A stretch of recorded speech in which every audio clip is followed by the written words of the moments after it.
Sasa namuita Mheshimiwa Japhet Masanja Lufungija. Na kushukuru sana Mheshimiwa Mwenyekiti kwa nafasi, lakini nianze kwa kumshukuru Mungu mwingi wa upendo kwa kunipa afya njema na kuniwezesha kujadili hotuba ya Wizara ya Afya. Lakini nitumie fursa hii kumshukuru sana Mheshimiwa Rais Daktari Samia Suluhu Hassan, bingwa mama mpenda maisha ya Watanzania, aliyeboresha maisha ya Watanzania kuanzia ngazi ya msingi hadi ngazi ya taifa. Lakini mshukuru Waziri wa Afya, naibu waziri, timu yote ya wataalamu ikiongozwa na Katibu Mkuu kwa kazi nzuri na kwa hotuba njema kabisa ambayo sasa inagusa maisha ya Watanzania hasa upande wa afya. Mheshimiwa Mwenyekiti, naomba nijikite kwenye mchango wangu. Mheshimiwa Mwenyekiti, kimsingi iko hoja muhimu sana ambayo imeletwa hapa na wizara. Na hoja ya msingi ni ujenzi wa Muhimbili mpya. Kimsingi taifa letu tumepiga hatua kubwa sana kwenye upande wa afya. Na Rais wetu Daktari Samia Suluhu Hassan amekuwa champion kwa kupunguza kifo cha mama na mtoto. Na hii inaonyesha dhahiri kabisa kwamba yako mataifa yatahitaji kuja kujifunza kwetu. Na tunapozungumza Tanzania, wote wabunge tukubaliane kwamba pamoja na miji mingine kukua, lakini jiji la Dar es Salaam ndiyo jicho la taifa letu. Kwa hiyo kutokana na hali hiyo, kwa huduma za kiafya, Muhimbili ndipo eneo pekee ambapo mataifa yote yanatupima kwa maana ya kuboresha huduma za afya. Niungane kabisa na hotuba ya Mheshimiwa Waziri wa Afya kwamba kujenga Muhimbili mpya, na imeelezwa vizuri gharama ya ujenzi na kwa namna ambavyo Muhimbili inavyohudumia wagonjwa. Lakini bado tunao wataalamu wetu wengi pale, tumeonyeshwa zaidi ya watumishi 4,000. Lakini ukiitafuta Muhimbili ukiwa Dar es Salaam unapata shida. Leo tunakwenda kujenga Muhimbili ambayo ndio itakuwa jicho katika nchi yetu na mataifa mengine ambapo tutapimwa. Mheshimiwa Mwenyekiti, niwaombe na mimi wabunge wenzangu kwamba jambo hili tulipitishe kwa moyo mmoja na kwa msingi ule ule kwamba sisi tunapimwa na mataifa mengine, tumefanikiwaje kuhakikisha kwamba Watanzania tunahudumia kwa kuboresha afya zao.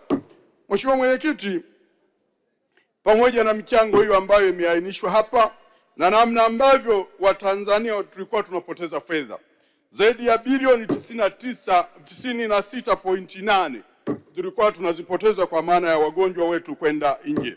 Lakini tukijenga Muhimbili mpya tumeelezwa tutaziokoa hizo fedha milioni 96.8. Lakini hali kadhalika Mheshimiwa Mwenyekiti, kwa msingi huo kwamba Muhimbili mpya itakapojengwa itatusaidia kuhakikisha kwamba wagonjwa wetu sasa wanaenda kuendelea kupata huduma katika maeneo ya karibu. Lakini Mheshimiwa Mwenyekiti, mawazo yangu mimi nitaka kuyaleta hapa. Pamoja na kazi nzuri zinazofanywa za kibingwa na kibingwa bobezi, tunayo changamoto kubwa kwenye issue ya dialysis kwa maana ya watu wanaohudumiwa kwenye damu upande wa figo. Gharama Mheshimiwa Mwenyekiti bado ni kubwa. Ni kuombe Mheshimiwa Waziri kwamba tupime kwanza wagonjwa wanaougua, pengine wanafanywa kusafishwa damu zaidi ya mara 3 kwa wiki. Wagonjwa hao wanakuwa hawana uwezo wa kuzalisha, kwa hiyo wanabaki na wanaowahudumia wategemezi.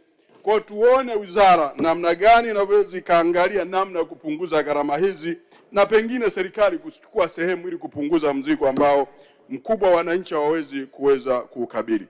Lakini Mheshimiwa Mwenyekiti, pamoja na kazi nzuri ambazo zinaendelea na ambazo tumekubaliana, Mheshimiwa Mwenyekiti, nataka nizungumzie pia kwenye level ya hospitali zetu za kanda na za mikoa. Mheshimiwa Mwenyekiti, kimsingi mimi natoka mkoa wa Tabora. Mkoa wa Tabora ni miongoni mwa mikoa mikubwa nchini hapa, lakini miongoni mwa mikoa mikubwa yenye historia katika nchi hii. Mkoa wa Tabora wameeleza wenzangu, tunao hospitali ya mkoa, lakini yako baadhi ya huduma za kibingwa hazipatikani mkoa wa Tabora. Lakini Mheshimiwa Mwenyekiti, haitoshi hivyo, ni muombe waziri na watendaji wa wizara, mkoa wa Tabora kulingana na historia yake, tuwaombe sana mfikirie na sisi mkoa wa Tabora kupata hospitali ya kanda ambao tunaamini itawasaidia wenzetu wengine wa kutoka Shinyanga, kutoka Mpanda na wengine wa kutoka Mbeya. Kwa hiyo eneo la mkoa wa Tabora ni muhimu sana kufikiria kupata hiyo hospitali ya kanda ili kuitengeneza heshima ya mkoa wa Tabora.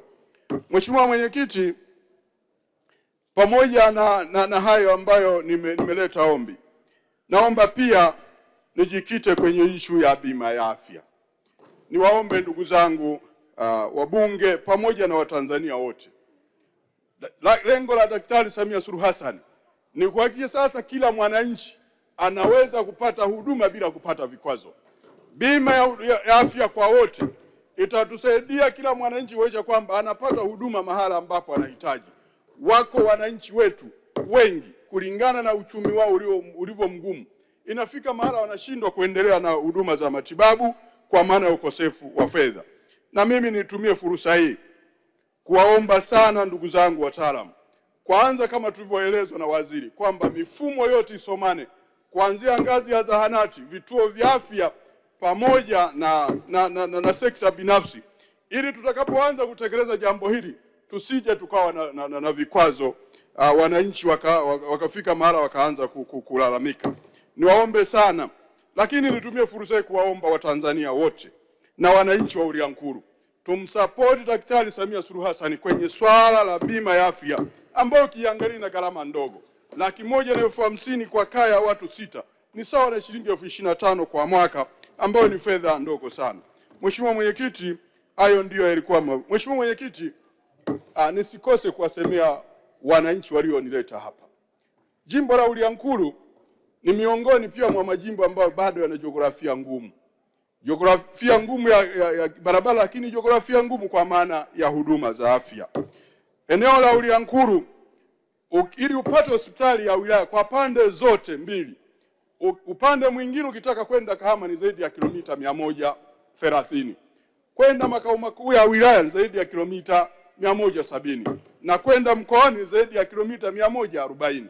Naendelea kuiomba wizara na kaka yangu Profesa Shemdoe yuko hapa, tuangalie kituo kimoja cha afya tukiboreshe kiwe na hadhi ya kuweza kutoa huduma kwa level ya hospitali ya wilaya katika jimbo la Uliankuru, ili kuondoa umbali wa kusafirisha hao akina mama na hasa wajawazito ili kuweza kuokoa maisha yao. Nikuombe sana. Lakini la pili, niendelee kuiomba serikali na wizara kwamba kwenye maeneo tumejenga vituo vyetu vya afya, niwaombe sana tuangalie yale majengo muhimu. Kwa mfano, majengo ya mionzi ni aheri yakapewa vipaumbele kuhakikisha kwamba majengo haya yanaimarishwa kwa maana ya kupata huduma bora kwenye maeneo hayo. Lakini liko swala la kina mama. Mchangiaji mmoja nimshukuru alieleza kwamba kina mama ni kiwanda ambacho kinatutengeneza sisi wote tuliopo hapa. Ni vizuri majengo ya kujifungulia yawekwe kwenye hadhi ya heshima, ili wala kina mama wanapokwenda kujifungua wajifungulie maeneo yenye heshima. Lakini kubwa zaidi, Mheshimiwa Mwenyekiti, nimalizie kwa kusisitiza swala la msindikizaji wa mjamzito. Ili jambo niombe wizara ilipe kipaumbele na ilipe kipaumbele kuhakikisha kwamba kina mama wajawazito wanapokwenda kujifungua waweze kupata mtu wa kumsindikiza ili kumhendo kuhakikisha kwamba ile zoezi anaifanya kwa wema. Mheshimiwa Mwenyekiti, nakushukuru kwa nafasi, naunga mkono hoja kwa 100%. Mungu akubariki sana sana.